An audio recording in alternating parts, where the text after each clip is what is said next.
الحمد لله نحمده ونستعينه ونستغفره ونعوذ بالله من شرور أنفسنا ومن سيئات أعمالنا من يهده الله فلا مضل له ومن يضلله فلا هادي له وأشهد أن لا إله إلا الله وحده لا شريك له وأشهد أن محمدًا عبده ورسوله أما بعد فإن خير الحديث كتاب الله وخير الهدي هدي محمد صلى الله عليه وسلم وشر الأمور محدثاتها وكل محدثة بدعة وكل بدعة ضلالة وكل ضلالة في النار فاعوذ بالله السميع العليم من الشيطان الرجيم بسم الله الرحمن الرحيم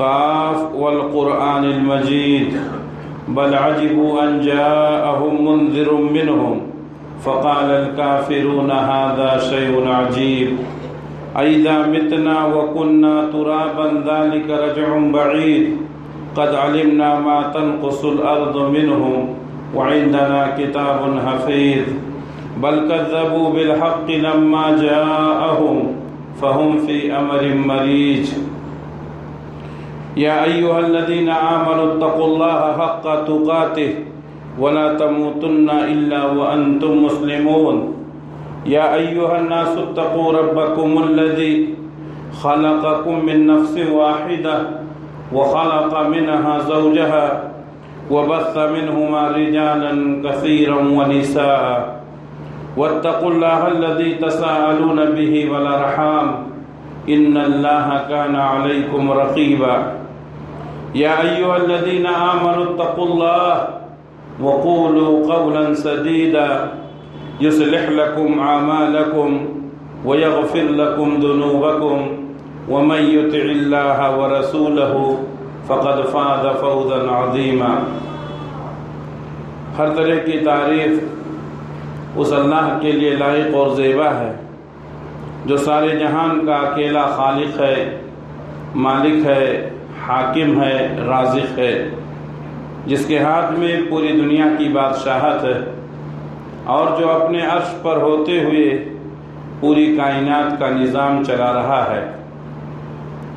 بعدہ اس کے تمام نبیوں اور رسولوں پر درود و سلام نازل ہوں، خصوصاً آخری نبی حضرت محمد مصطفیٰ صلی اللہ علیہ وسلم پر، جو آخری نبی، آخری رسول، آخری پیغمبر بنا کر اس دنیا کے لیے بھیجے گئے، جن کے بعد اب قیامت تک کوئی نبی آنے والا نہیں ہے۔ محترم حاضرین، آپ دیکھتے ہیں کہ پچھلے کچھ سالوں سے اسلام کو بدنام کرنے کے لیے، مسلمانوں کو بدنام کرنے کے لیے لوگ نئی نئی سازشیں رچ رہے ہیں۔ کبھی اسلام کو تشدد کا مذہب کہا جاتا ہے، کبھی مسلمانوں کو دہشت گرد کہا جاتا ہے، کبھی نبی صلی اللہ علیہ وسلم کا کارٹون بنا کر کے لوگوں کو یہ تاثر دیا جاتا ہے کہ آپ نے نفرت کی تعلیم دی۔ آخر یہ سب ہوتا کیوں ہے؟ اس کے پیچھے اغیار کے مقاصد کیا ہیں؟ اگر میں دو ٹوک جملے میں کہوں کہ اس وقت اسلام بڑی تیزی کے ساتھ پھیل رہا ہے اور مغربی ممالک میں اسلام قبول کرنے والوں کی تعداد بہت بڑھ رہی ہے۔ مغربی دنیا اسلام کی مقبولیت سے گھبرائی ہوئی ہے، اس لیے لوگوں کے اندر نفرت پیدا کرنے کے لیے آئے دن اس طرح کی سازشیں رچی جاتی ہیں۔ کبھی مسلمانوں کو بدنام کیا جاتا ہے، کبھی اسلام کو بدنام کیا جاتا ہے، کبھی نبی صلی اللہ علیہ وسلم کے اوپر ایسے کارٹون اور ایسے آواز لکھے جاتے ہیں، ایسی آواز اٹھائی جاتی ہے جس سے لوگ متنفر ہو جائیں۔ لیکن میں آپ کو ایک بات بتا دوں، اسلام ایک ایسا مذہب ہے، اس کو طاقت سے کبھی دبایا نہیں جا سکتا ہے۔ اللہ تعالیٰ نے فرمایا یریدون لیطفئوا نور اللہ بافواہہم واللہ متم نورہ ولو کرہ الکافرون۔ لوگ چاہتے ہیں کہ اپنی پھونکوں سے اسلام کے چراغ کو بجھا دیں، لیکن اللہ تعالیٰ اس نور کو پورا کر کے رہے گا، گرچہ کافر ناپسند کریں۔ نور خدا ہے کفر کی حرکت پہ خندزن، پھونکوں سے یہ چراغ بجھایا نہ جائے گا۔ اور جب جب اسلام کے خلاف سازشیں رچی گئی ہیں، جب جب مسلمانوں کو بدنام کرنے کی کوشش کی گئی ہے، پوری تاریخ اٹھا کر دیکھ لیجئے، اس وقت اسلام قبول کرنے والوں کی تعداد بڑھی ہے۔ ہمیں اللہ کی ذات سے امید نہیں بلکہ 100% یقین ہے کہ اسلام کو اور مسلمانوں کو بدنام کرنے کے لیے جتنی سازشیں رچی جائیں گی، اسی قدر اسلام کے ماننے والوں میں اضافہ ہوتا رہے گا۔ کیوں؟ اس لیے کہ اسلام سب سے اچھا مذہب ہے، سب سے سچا مذہب ہے۔ اسلام میں انسانیت کی تعلیم دی گئی ہے، اسلام میں مسلمانوں کو، انسان کو اللہ سے جوڑا گیا ہے۔ یہ وہ بنیادی تعلیم ہے جس کی بنیاد پر ہر انسان اسلامی تعلیمات سے متاثر ہو جاتا ہے۔ ہماری خامیاں ہیں، ہماری کمزوریاں ہیں، ہم اسلام کو صحیح ڈھنگ سے لوگوں کے سامنے پیش نہیں کر پا رہے ہیں۔ جن لوگوں نے جہاں جہاں اسلام کو صحیح ڈھنگ سے لوگوں کے سامنے پیش کیا ہے، وہاں پر اسلام کے ماننے والوں کی تعداد بڑھی ہے۔ آج وقت کا تقاضا ہے کہ اسلام کی خصوصیات بیان کیے جائیں، لوگوں کے سامنے اسلام کو صحیح ڈھنگ سے پیش کیا جائے۔ اسلام میں انسانیت کی جو تعظیم بتائی گئی ہے اس کو لوگوں کے سامنے اجاگر کیا جائے۔ آج انسانیت بھوکی ہے اسلامی تعلیمات کی۔ ہم اور آپ کی ذمہ داری ہے کہ ہم اسلام کی صحیح تعلیمات کو لوگوں تک پہنچانے کی کوشش کریں۔ آج کے خطبے میں اسلام کی چند خصوصیات میں آپ کے سامنے تذکرہ کرنے کی کوشش کروں گا۔ اللہ کی ذات سے امید ہے اللہ تبارک و تعالیٰ مجھے بھی اور آپ تمام حضرات کو ان باتوں پر عمل کرنے کی توفیق عنایت فرمائے۔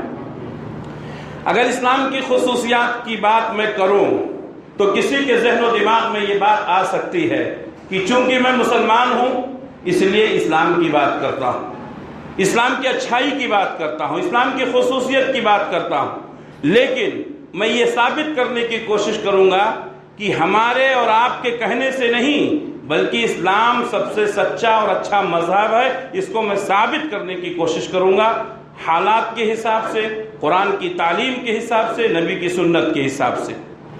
سب سے پہلی بات یہ ہے کہ یہ مذہب اللہ کا پسندیدہ مذہب ہے۔ دنیا میں بے شمار مذاہب ہیں، لیکن اللہ تبارک و تعالیٰ نے جس مذہب کو سب سے محبوب اور سب سے اچھا قرار دیا ہے وہ دین اسلام ہے۔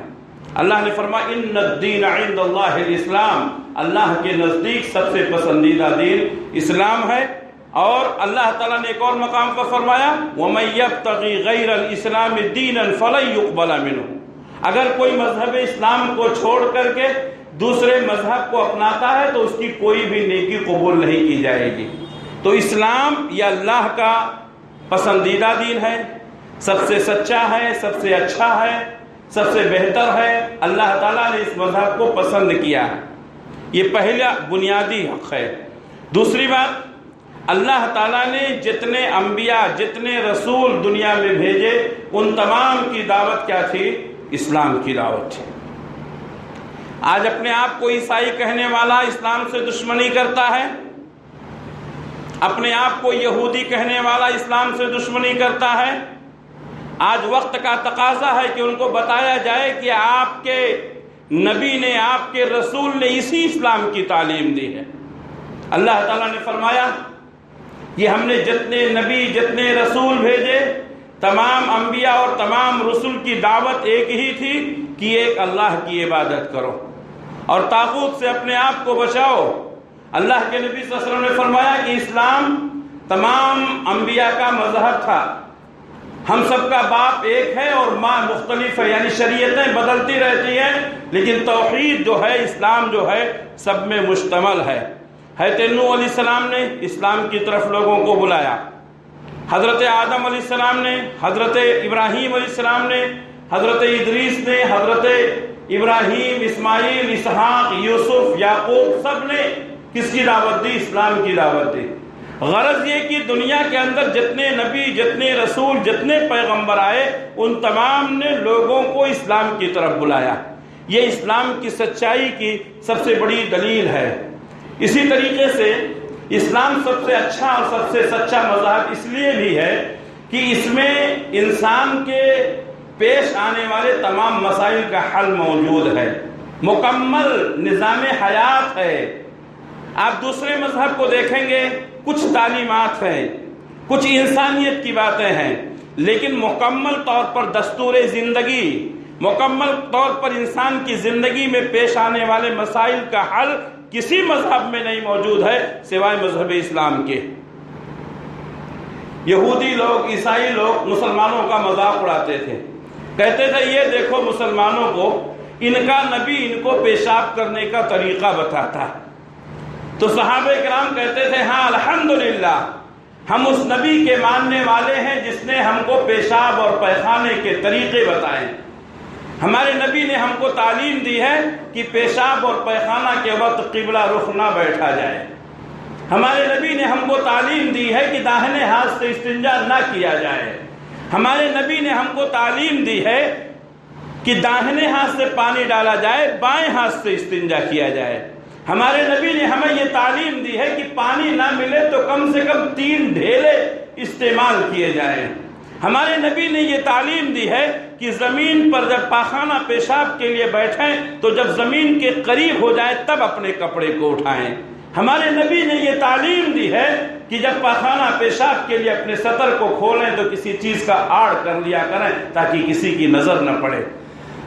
اب آپ سوچئے، جس مذہب میں پیشاب اور پیخانہ کرنے کی اتنی تعلیم دی گئی ہو، اس مذہب میں کوئی خامی ہو سکتی ہے؟ اس مذہب پر کوئی انگلی اٹھا سکتا ہے؟ ہم اس لیے نہیں کہہ رہے ہیں کہ ہم مسلمان ہیں، ہم دعوت دیتے ہیں کہ لوگ اسلام کا مطالعہ کریں، اسلام کو پڑھیں۔ اس کے بعد مسلمان غلط ہو سکتے ہیں، مسلمان غلط ہو سکتے ہیں، لیکن اسلام کبھی غلط نہیں ہو سکتا۔ آج لوگوں نے مسلمانوں کو دیکھ کر کے اسلام سمجھ لیا، سمجھتے ہیں یہی اسلام ہے، حالانکہ مسلمانوں کی اکثریت اسلام سے دور ہے، دور ہے۔ وہ صحابہ کرام کا زمانہ تھا کہ لوگ صحابہ کو دیکھ کر کے اسلام سمجھ جایا کرتے تھے۔ آج ہمیں اور آپ کو دیکھ کر کے کوئی اسلام نہیں سمجھ سکتا ہے۔ کیوں؟ اسلامی تعلیمات بہت پاکیزہ ہے، لیکن ہمارے اخلاق اتنے پاکیزہ نہیں ہیں۔ تو اسلام دستور زندگی ہے، اسلام مکمل نظام حیات ہے۔ انسان کی زندگی میں جو بھی پیش آنے والی چیز ہے تمام کا حل موجود ہے۔ آپ کو تجارت کیسے کرنی ہے، اسلام میں اس کا طریقہ بتلایا گیا ہے۔ بیوی کے ساتھ اپنے کمرے میں سونا کیسے ہے، اسلام نے وہ طریقہ بھی بتا دیا ہے۔ شادی بیاہ کے رسم و رواج کیسے کرنے ہیں، اسلام نے وہ بھی بتا دیا ہے۔ جب بچہ ماں کے پیٹ میں ہوتا ہے اس سے پہلے سے اسلام نے بتا دیا ہے کہ ہمیں کیا احتیاطی تدابیر کرنے ہیں۔ انسان جب مر جاتا ہے تو مرنے کے بعد اس کو دفنایا کیسے جاتا ہے، انتم سنسکار کیسے کیا جاتا ہے، اس کا آخری کام کیا ہوتا ہے، یہ بھی اسلام ہم کو بتا دیا ہے۔ تو زندگی میں پیش آنے والے مسائل، زندگی سے پہلے کے مسائل، مرنے کے بعد کے مسائل، تمام کو اللہ تعالیٰ نے، اللہ کے نبی نے بیان کر دیا ہے۔ کوئی اور مذہب آپ کو نہیں ملے گا جس میں اتنا پاکیزہ تعلیمات ہو۔ ظاہر سی بات ہے، جو ایجوکیٹڈ ہیں، جو پڑھے لکھے لوگ ہیں، وہ جب اسلام کی ذرنی تعلیمات کا مطالعہ کرتے ہیں تو اسلام قبول کر لیتے ہیں، اسلام قبول کرنے پر مجبور ہو جاتے ہیں۔ اور یہی وہ پاکیزہ تعلیمات ہے جس کی بنیاد پر اغیار کے ایوانوں میں زلزلے آ گئے ہیں، اور وہ چاہتے ہیں کہ اسلام کو اور مسلمانوں کو بدنام کر دیں تاکہ لوگ مسلمانوں سے متنفر ہو جائیں۔ لیکن ہمیں ڈرنے کی ضرورت نہیں ہے، ہمیں گھبرانے کی ضرورت نہیں ہے، ہمیں اور زیادہ مضبوطی کے ساتھ اسلامی تعلیمات کو اپنانے کی ضرورت ہے۔ اس لیے کہ جو انسان جتنا زیادہ مذہبی ہوتا ہے اتنے ہی زیادہ اس کے اوپر آزمائشیں آتی ہیں۔ ہمیں چاہیے کہ ہم حالات سے گھبرائیں نہیں بلکہ اسلام کے اصولوں کو اپنانے کی کوشش کریں۔ اسلام کی جہاں بہت ساری خصوصیات ہیں، اس میں سے ایک خصوصیت یہ ہے کہ اسلام میں انسانیت کی تعلیم دی گئی ہے۔ اسلام انسان کو انسان بنانا چاہتا ہے۔ دیگر مذاہب میں دیکھیے آپ، انسان کو کہاں کہاں جھکایا گیا۔ کسی کو پیڑ کے سامنے جھکایا گیا، کسی کو پتھر کے سامنے جھکایا گیا، کسی کو زندہ کے سامنے جھکایا گیا، کسی کو مردہ کے سامنے جھکایا گیا۔ دنیا کی کون سی ایسی چیز ہے جس کے سامنے انسان جھکا نہیں؟ لیکن اسلام کی تعلیم ہے کہ انسانیت کا مقام بہت اونچا ہے۔ اللہ تبارک و تعالیٰ نے انسان کو محترم بنایا ہے۔ اللہ نے فرمایا لَقَدْ خَلَقْنَا الْإِنسَانَ فِي أَحْسَنِ تَقْوِيمٍ، ہم نے انسان کو بہترین ڈھانچے میں پیدا کیا۔ اللہ تبارک و تعالیٰ نے انسان کو اس لیے پیدا کیا ہے تاکہ وہ دنیا کے تمام مخلوقات سے فائدہ اٹھا کر کے اللہ کے سامنے سر جھکائے۔ ہمارا یہ سر، آپ کا یہ سر اتنا محترم ہے، اللہ چاہتا ہے کہ اللہ کے علاوہ کسی کے سامنے یہ سر نہ جھکے، کسی کے سامنے یہ سر نہ جھکے۔ بتائیے کوئی مذہب ایسا ہے جس میں یہ تعلیم دی گئی ہو کہ انسان کو کسی کے سامنے جھکنا نہیں چاہیے؟ یہ مذہب اسلام کی تعلیم ہے۔ اسلام یہ چاہتا ہے کہ کوئی بھی انسان کسی کے سامنے نہ جھکے، چاہے وہ اپنا باپ ہی کیوں نہ ہو، چاہے وہ اپنی ماں ہی کیوں نہ ہو، چاہے وہ بادشاہ ہی کیوں نہ ہو۔ ایک صحابی ہیرا گئے، دیکھا کہ بادشاہ کے سامنے لوگ سجدہ کرتے ہیں، بادشاہ کا احترام کرتے ہیں۔ ہیرا سے واپس آئے، اللہ کے نبی صلی اللہ علیہ وسلم سے کہا کہ اے اللہ کے رسول، ہم یمن کے ایک شہر ہیرا گئے ہوئے تھے، ہم نے دیکھا کہ لوگ اپنے بادشاہ کو سجدہ کرتے ہیں، تو کیا آپ ان سے بہتر نہیں ہیں؟ کیا یہ مناسب نہیں ہے کہ ہم آپ کو سجدہ کریں؟ اللہ کے نبی صلی اللہ علیہ وسلم نے فرمایا نہیں، اللہ کے علاوہ کسی اور کو سجدہ کرنا جائز نہیں ہے۔ یہ انسانیت کا احترام ہے۔ بتائیے مذہب اسلام کے علاوہ کون سا مذہب ہے جس نے انسان کو اتنا محترم بنایا؟ ہمارے چند نادانوں کی وجہ سے آج لوگ اسلام پر انگلیاں اٹھانے لگے ہیں۔ میں دو ٹوک جملوں میں یہ بات کہنا چاہتا ہوں کہ جو لوگ مزاروں پر جھکتے ہیں، درگاہوں میں جھکتے ہیں، کسی زندہ یا مردہ کے سامنے جھکتے ہیں، اسلام کا اس سے کوئی تعلق نہیں ہے۔ یہ ان کے اپنے معاملات ہیں، یہ ان کی اپنی مسلکی باتیں ہیں۔ اسلام کسی کے سامنے جھکنے کی اجازت نہیں دیتا ہے۔ اگر کوئی اپنی درگاہ کو اپنے بزرگ کے سامنے، اپنے مزار کے سامنے جھکتا ہے، یہ اس کا اپنا معاملہ ہے۔ اسلام نے کسی کے سامنے جھکنے کی اجازت نہیں دی ہے، بلکہ اسلام نے کہا ہے کسی اور کے سامنے جھکنا شرک ہے، اور شرک جو ہے یہ سب سے بڑا گناہ ہے۔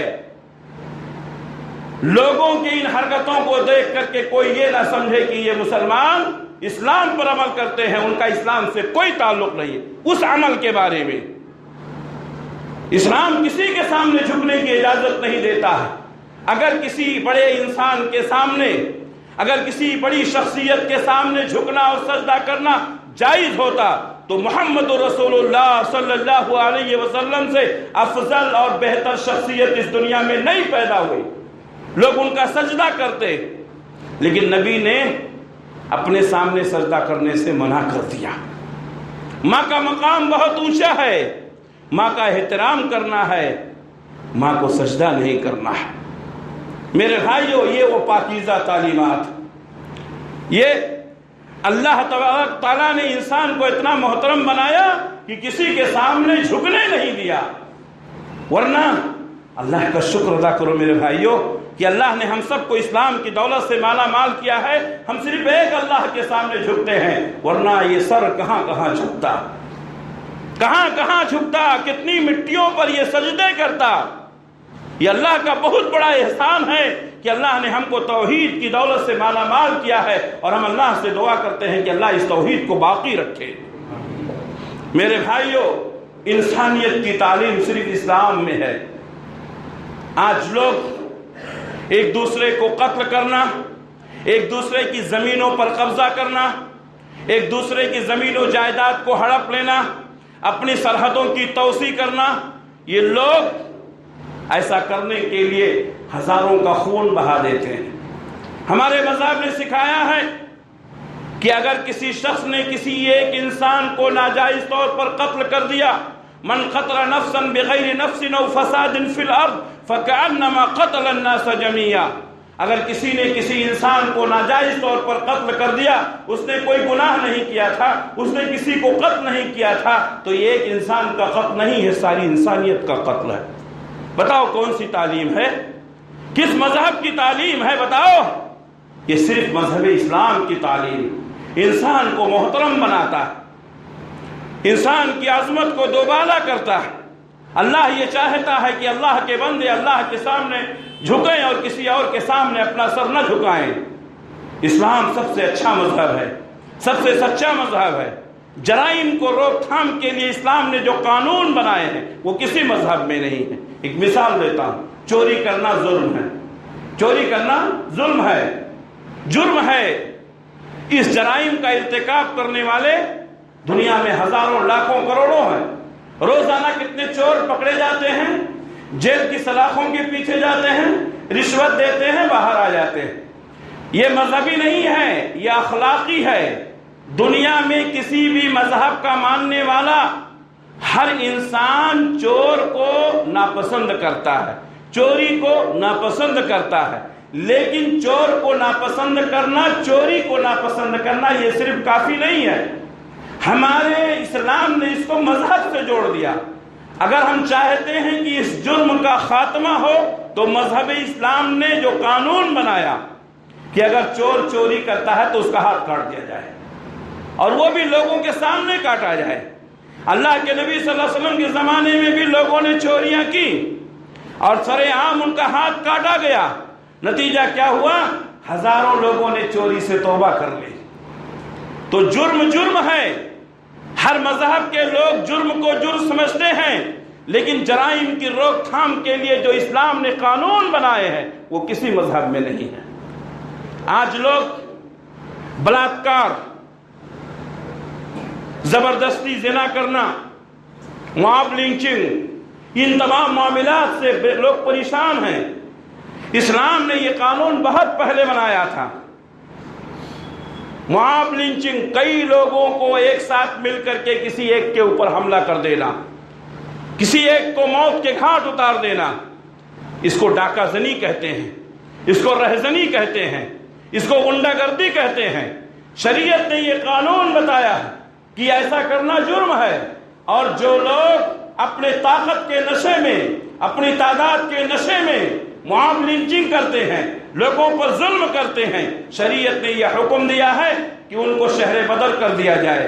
جرم اگر چھوٹا ہے، اگر بڑا مجرم ہو گیا ہے تو اس کو 1 سال کے لیے قید مشقت دی جائے، اور زیادہ ہے تو اس کے ہاتھ کو اور پیر کو کاٹا جائے، اور زیادہ ہے تو اس کو سولی دے دی جائے، تاکہ موب لنچنگ پر کنٹرول ہو، ڈاکہ زنی پر کنٹرول ہو۔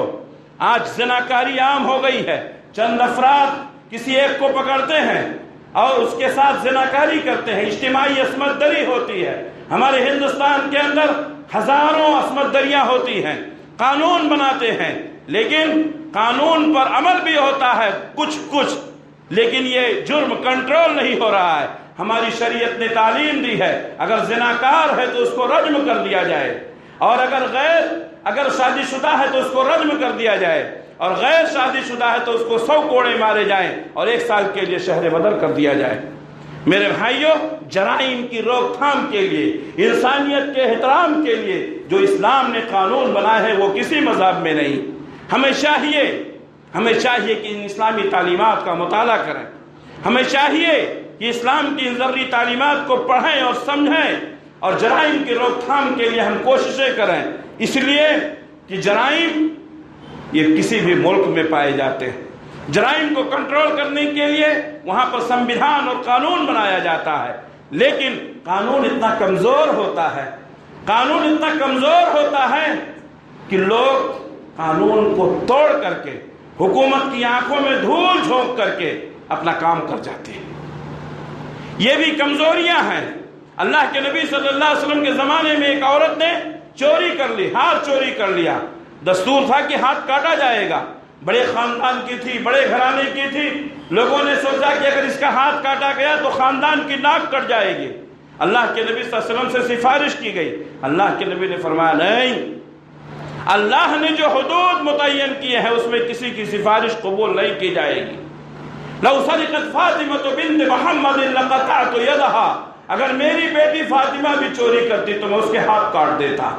یہی سختیاں تھی، یہی اصول کی پابندی تھی جس کی بنیاد پر دنیا سے جرائم کا خاتمہ ہوا۔ میرے بھائیوں، آج سمویدھان بنانا، قانون بنانا یہ کمال نہیں ہے، قانون کا پالن کرنا، قانون پر عمل کرنا، مجرم کو سزا دینا۔ جرائم پنپتے کیوں ہیں؟ کرپشن بڑھتا کیوں ہے؟ لوگ اپنی دولت کے، اپنے پیسے کے، اپنے عہدے کے اور اپنی طاقت کے نشے میں جرم کرتے ہیں اور اس کا ناجائز فائدہ اٹھا کر کے جیلوں کی سلاخوں سے باہر آ جاتے ہیں اور زیادہ جرائم انجام دیتے ہیں، جس کی وجہ سے کرپشن بڑھتا ہے، جس کی وجہ سے پریشانیاں بڑھتی ہیں، جس کی وجہ سے عام شہری کی زندگی اجیرن ہو جاتی ہے۔ جس قدر قانون میں کمزوریاں ہوں گی، لچک ہوگی، اسی قدر کرپشن بڑھے گا۔ ہمارا مذہب صرف اپنے مذہب کے ماننے والوں کی نہیں، دوسرے مذاہب کی تکریم کرتا ہے، دوسرے مذاہب کی عزت کرتا ہے۔ اللہ اکبر! اتنا پیارا مذہب۔ اللہ کے نبی صلی اللہ علیہ وسلم نے فرمایا کسی مذہبی شخص پر ہاتھ نہ اٹھایا جائے، مذہبی شخص پر ہاتھ نہ اٹھایا جائے۔ صحابہ کرام جب جنگ کے لیے جاتے تھے تو آپ صلی اللہ علیہ وسلم ان کو تعلیم دیتے تھے، کوئی مذہبی آدمی اپنے عبادت خانے میں ہے اس کے اوپر ہاتھ نہ اٹھایا جائے، کوئی اپنے گھر میں ہے اس کے اوپر ہاتھ نہ اٹھایا جائے، کوئی آدمی اپنا مذہبی کام کر رہا ہے اس کے اوپر ہاتھ نہ اٹھایا جائے، عورتوں کے اوپر ہاتھ نہ اٹھائے جائیں، بچوں کے اوپر ہاتھ نہ اٹھائے جائیں، یہاں تک کہ ہمارے نبی صلی اللہ علیہ وسلم نے فرمایا ہرے درختوں کو نہ کاٹا جائے، فصلوں کو نہ کاٹا جائے۔ نبی کے احسانات، اسلامی تعلیمات، بتائیے کون سا مذہب اس کی تعلیم دیتا ہے؟ دیگر مذاہب ہے، ایک ملک جب دوسرے ملک پر قبضہ کرتا ہے تو وہاں کے امن و سکون کو تہوبالا کر دیتا ہے۔ ایک مذہب کے ماننے والے جب دوسرے مذہب پر حملہ کرتے ہیں تو اس کو جہنم تک پہنچا دیتے ہیں۔ نہیں میرے بھائیوں، ہمارا اسلام اس کی تعلیم نہیں دیتا۔ ہمارا اسلام مذہبی لوگوں کی عزت کرتا ہے۔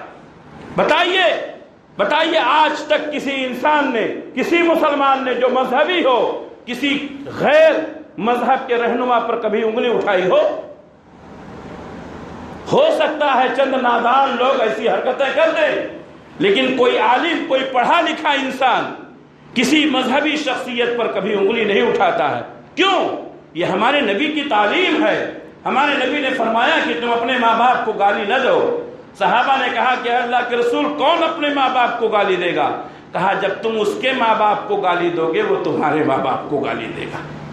تم اس کے ماں باپ کو گالی دے کر کے اپنے ماں باپ کی گالی سننے کا سبب بن گئے۔ ہم دوسروں کو برا کہیں گے، دوسرے ہم کو برا کہیں گے۔ ہمارے نبی نے کہا دوسرے دھرم والوں کو برا نہ کہو، ان کے معبودوں کو برا بھلا نہ کہو۔ اگر تم ان کے معبودوں کو برا بھلا کہو گے وہ تمہارے معبود کو برا بھلا کہیں گے۔ نتیجہ کیا ہوگا؟ تمہارا معبود تو سچا ہے، ہم اپنے اللہ کے لیے، اپنے رب کے لیے برا سننے کا سبب بنیں گے اگر ہم دوسروں کو برا بھلا کہیں گے۔ یہ ہماری مذہبی تعلیم ہے، یہ ہماری مذہبی تعلیم ہے کہ کسی مذہبی رہنما کے اوپر انگلی نہ اٹھائی جائے۔ لیکن بہت افسوس کے ساتھ یہ کہنا پڑتا ہے جس کی اتنا پاکیزہ تعلیمات ہو اور جس نبی نے پوری دنیا کو امن اور سکون سے بھر دیا ہو، جس نبی نے پوری انسانیت کو انسانیت کا درس دیا ہو، آج اسی نبی پر انگلی اٹھائی جائے، آج اس کے چرتر پر لوگ انگلی اٹھائیں، آج اس کے اخلاق اور کردار پر انگلی اٹھائیں۔ کیا وہ نہیں جانتے ہیں کہ اس دنیا کے اندر اگر کوئی شخصیت پیدا ہوئی ہے تو وہ محمد رسول اللہ صلی اللہ علیہ وسلم کی ہے جو سب سے محترم؟ ہم سے زیادہ وہ جانتے ہیں۔ مقصد کیا ہے؟ مسلمانوں کے جذبات کو بھڑکانا۔ مقصد کیا ہے؟ مسلمانوں کو ورغلانا۔ مقصد کیا ہے؟ مسلمانوں کو ایموشنل کرنا تاکہ لوگ جذبات میں آ جائیں، فرقہ وارانہ فسادات ہوں اور سیاسی لوگ اپنی سیاست کا فائدہ اٹھائیں۔ میرے بھائیوں، الحمدللہ ثم الحمدللہ اب مسلمان سمجھ گئے ہیں، اب لوگوں کی ان نزاکتوں کو اور لوگوں کی ان حرکتوں کو مسلمانوں نے سنجیدگی کے ساتھ لیا ہے۔ اب یہ ایموشنل نہیں ہوتے ہیں، اب یہ جذبات میں نہیں آتے ہیں، اب قانونی کارروائیاں کی جاتی ہیں۔ اس لیے نوجوانوں، جذبات سے کام نہیں چلتے ہیں، ٹھنڈے دماغ سے سوچنے کی ضرورت ہوا کرتی ہے۔ اور آج افسوس تو اس بات کا ہے کہ مسلمان نبی کی شان میں گستاخی کی گئی، بھڑک اٹھے، لیکن ہم نے کیا کیا ہے نبی کے لیے؟ ہم نے نبی کے لیے کیا کیا ہے؟ نبی نے کہا داڑھی رکھو، ہمارا چہرہ صاف ہے۔ نبی نے کہا نماز پڑھو، ہم نہیں پڑھیں گے۔ نبی نے کہا کہ کسی کے سامنے مت جھکو، ہم سب کے سامنے جھک رہے ہیں۔ نبی نے کہا اپنے کپڑے ٹخنے سے اوپر رکھو، ہم نہیں رکھیں گے۔ نبی نے کہا اپنے اخلاق سے لوگوں کو متاثر کرو، ہم اپنے اخلاق کو بڑھانے کے لیے، سنوارنے کے لیے تیار نہیں۔